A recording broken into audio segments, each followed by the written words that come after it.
মিয়া সাহেব জনাব আসাদুজ্জামান মিয়া পুলিশের বড় কর্তা নিশ্চয়ই একটু সৌভাগ্যবান ভাবতেই পারেন, কারণ হচ্ছে তার সম্পদ নিয়ে একটা রিপোর্ট মানবজমিনে পাবলিশড হয়েছে।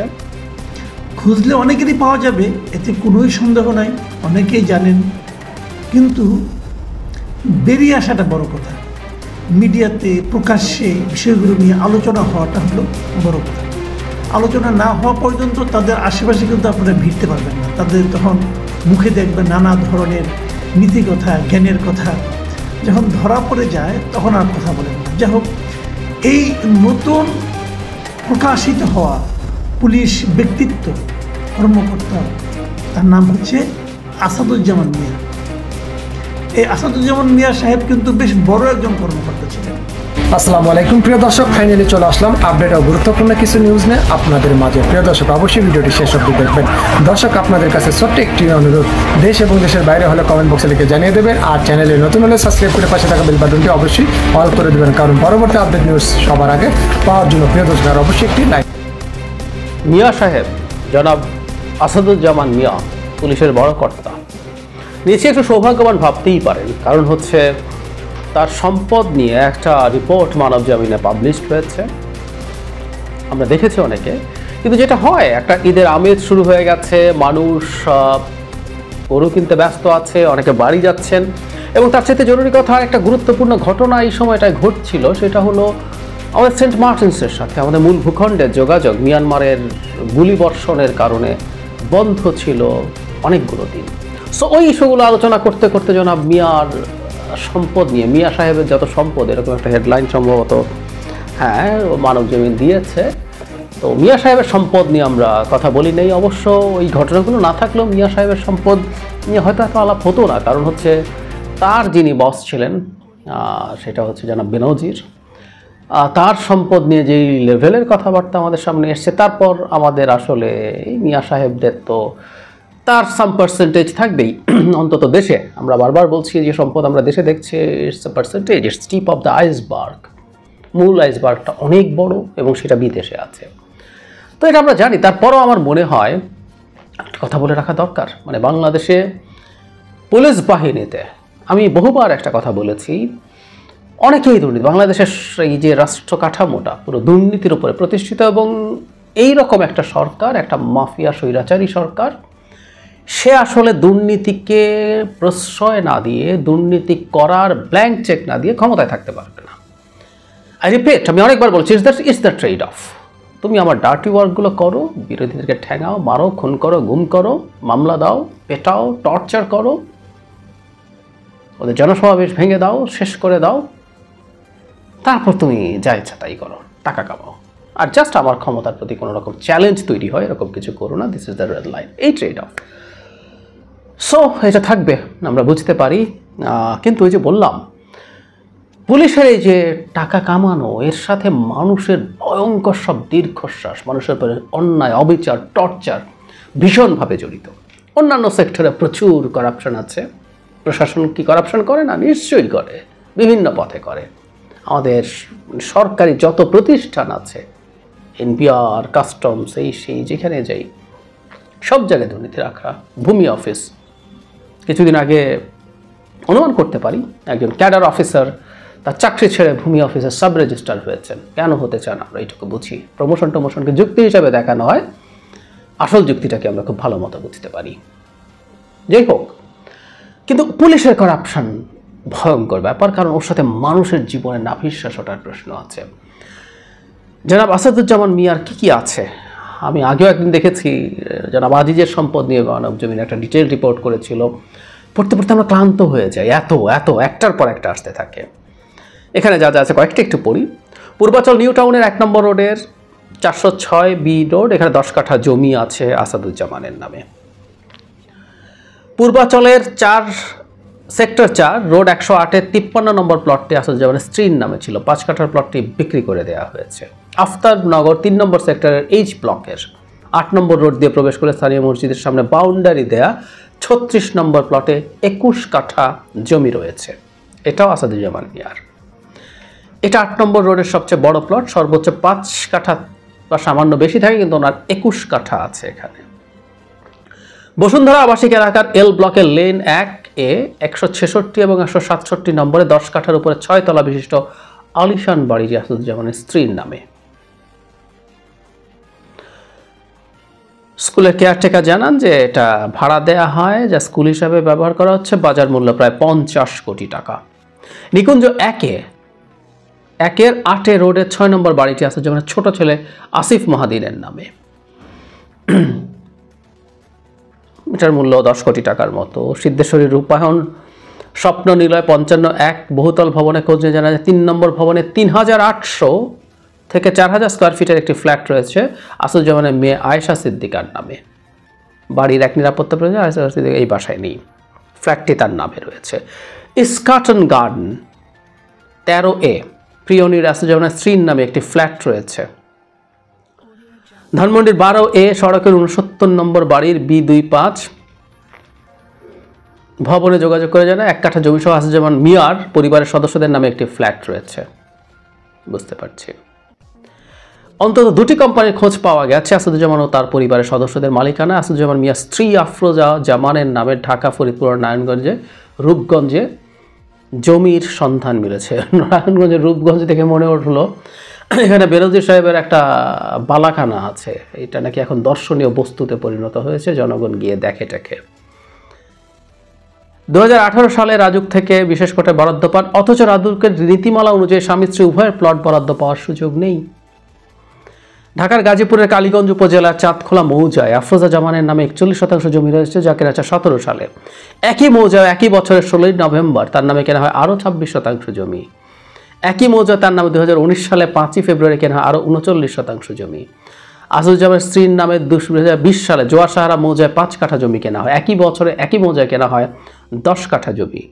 একই বছরে গাজীপুরের চাঁদখোলা মৌজায় 31 শতক জমি ক্রয় করেন আফরোজা। এছাড়া আফরোজা 2018 সালে নারায়ণগঞ্জ রূপগঞ্জের কৈশা মাইল কায়েতপাড়া মৌজায় 28 একর জমি কেনেন, 0.28 একর সরি।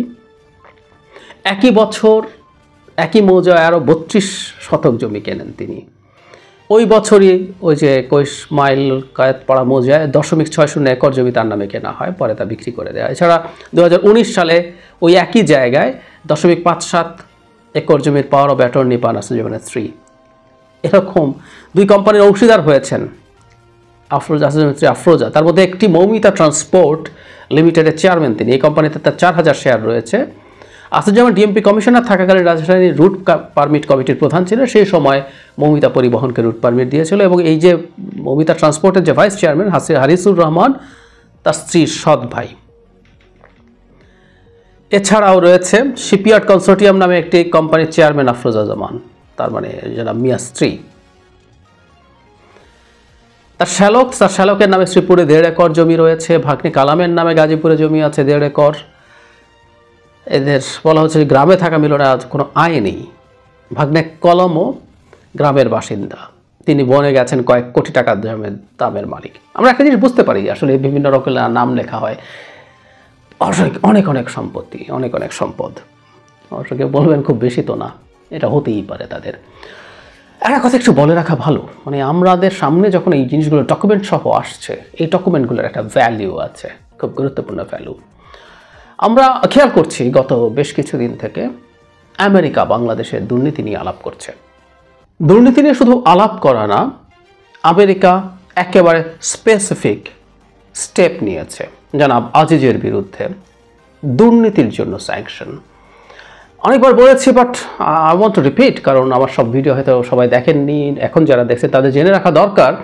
জনাব আজিজকে মোটেও এই কারণে স্যাংশন দেওয়া হয়নি যে তিনি দুর্নীতি করেছেন। তাকে স্যাংশন দেওয়া হয়েছে কারণ তিনি একটা পুরো বিভৎস দুর্নীতিগ্রস্ত চোরদের তৈরি করা একটা ব্যবস্থা, ক্লিপ্টোক্রাসি ইংরেজিতে বলে, চোরদের শাসনের অংশ হিসেবে তিনি ওটা করেছেন। এবং তার কারণে এখানে ক্লিয়ারলি উল্লেখ করা ছিল বাংলাদেশের প্রতিষ্ঠান, গণতান্ত্রিক প্রতিষ্ঠানগুলোর উপরে মানুষের আস্থা নষ্ট হয়েছে। এটা খুবই বড় একটা সংকটের জায়গা। তাহলে এখন যখন এই রকম আরও অনেক দুর্নীতির তথ্য বেরোচ্ছে আমাদের সামনে, তখন আমাদের একটা জিনিস মনে রাখা দরকার আছে যে প্রথম কথাটা হচ্ছে, এটা কি জাস্ট হয়ে গেছে ব্যাপারটা এরকম? আমরা কি শুধু তাই ধরবো, আচ্ছা ঠিক আছে বেরিয়ে গেল, নাকি এটা কোনো সিনক্রোনাইজড অ্যাটেম্পটের পার্ট? এই প্রশ্নগুলো আমাদেরকে ভাবতে হবে।